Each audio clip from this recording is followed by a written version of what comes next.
Taiping, bandar warisan.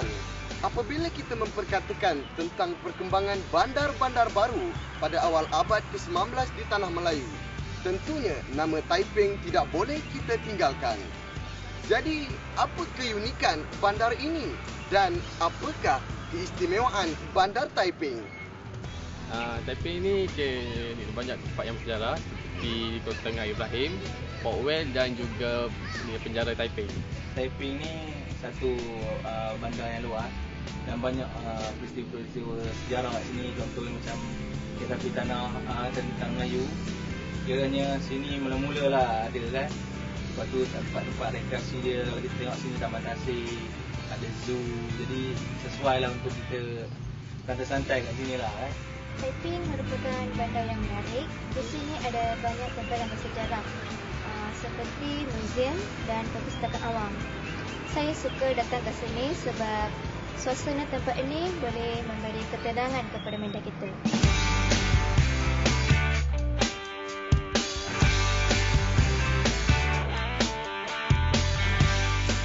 Itu pendapat orang awam. Apa pula pendapat penyelidik tentang Taiping? Bandar Taiping banyak keistimewaannya. Kalau kita bandingkan dengan bandar-bandar lain di Semenanjung Tanah Melayu, keistimewaan Taiping ini pertama-tamanya ialah merupakan bandar yang mempelopor ataupun memulakan beberapa pembangunan, beberapa kemajuan yang tidak ada ataupun mendahului bandar-bandar lain. Contohnya, kalau kita lihat, kalau kita ingat tentang Taiping ni, kita ingat kereta api. Kereta api Taiping Port Well. Di Taiping ni juga terdapat muzium yang pertama di Tanah Melayu, Muzium Perak. Dan ia ni dibina pada tahun 1890. Dan Taiping bandar yang tertua, satu tekan ataupun satu tempat yang telah diikhtiar sebagai bandar pada tahun 1874 apabila sistem residen diperkenalkan dan kemudiannya Taiping dijadikan ibu kota negeri Perak.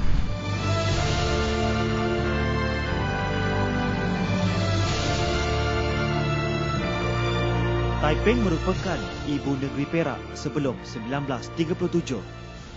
Dibuka pada 1874 berikutan perkembangan biji timah yang dijumpai oleh Long Jaafar. Bandar ini pernah menjadi ibu kota bagi daerah Larut, Matang dan Selama.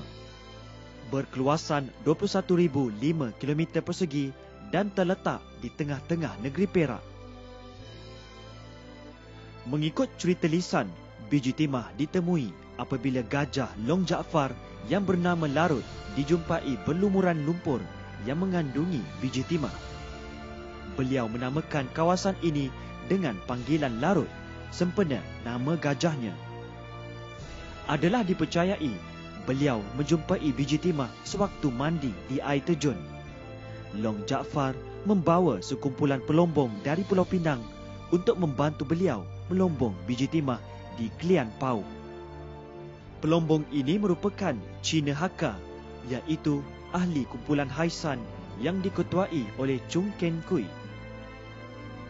Ngah Ibrahim, Sultan Abdullah dan pengikut-pengikutnya yang terlibat dalam pembunuhan JWW Birch dibuang negeri ke Seychelles pada tahun 1877. Sejak itu, Ngah Ibrahim tidak pernah pulang ke Perak. Beliau meninggal dunia di Singapura pada tahun 1895. Long Jaafar dilantik menjadi Menteri Larut pada 6 November 1850 dan diberi kuasa oleh Sultan Perak untuk mentadbir daerah Larut. Long Jaafar menjadikan Bukit Gantang sebagai pusat pentadbirannya, manakala Kuala Sungai Limau di Trong pula dijadikan pelabuhan utama. Sekitar 1856, Ngah Ibrahim membina kota, tempat tinggal dan tempat simpanan hartanya di Matang yang dikenali sebagai Kota Ngah Ibrahim. Ngah Ibrahim juga menggunakan sistem pentadbiran moden di Perak dengan mewujudkan pasukan polis, hakim dan magistrate, perbendaharaan dan pengkeranian. Kapten Speedy dilantik menjadi penolong residen yang berpusat di Larut. Beliau membangunkan 2 bandar yang diberi nama Taiping untuk Cina Hakka dan 1 bandar lagi diberi nama Kamunting bagi bersaing dengan bandar Taiping. Pembukaan bandar ini menarik pelombong dan peniaga pada waktu itu untuk menetap di Taiping. Pada ketika itu, terdapat kira-kira 5,000 penduduk tempatan. Pembangunan di Larut juga berkembang pesat berikutan terjumpanya biji timah.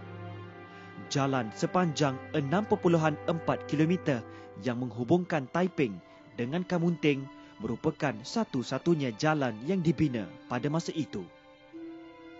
Kemajuan perusahaan biji timah juga telah menyebabkan landasan kereta api antara Taiping ke Pelabuhan Kuala Sepetang atau Port Weld dibina pada tahun 1885 yang merupakan landasan kereta api yang pertama di Malaysia. Kereta api ini memulakan perjalanannya pada 12 Februari 1885 dari Kuala Sepetang ke Taiping. Pada 1877, pusat pentadbiran negeri Perak dipindahkan dari Taiping ke Kuala Kangsar. Beberapa institusi penting didirikan di Taiping seperti penjara, hospital, balai polis dan pejabat daerah. Perdamaian antara Gihin dan Haisan telah membawa berubahnya nama Kilian Pau kepada Taiping. Persengketaan antara kedua-dua kumpulan ini dikenali sebagai Perang Larut. Jajahan Larut telah ditadbir oleh Kapten Speedy sebagai penolong residen British setelah perjanjian Pangkor ditandatangani di Pulau Pangkor pada bulan Januari 1874. 1880-an, ibu negeri Perak dipindahkan dari bandar baru ke bandar Taiping setelah J.W.W. Birch dibunuh oleh Datuk Maharaja Lela di Pasir Salak pada 2 November 1875.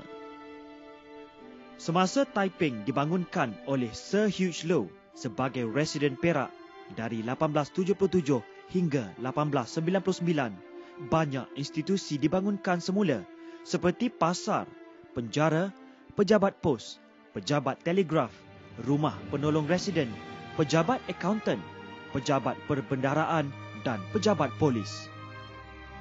Selepas Perang Dunia Kedua tamat, Ipoh telah menggantikan Taiping sebagai ibu negeri Perak. Kini, Taiping terus berkembang menjadi salah satu daerah pelancongan yang menarik.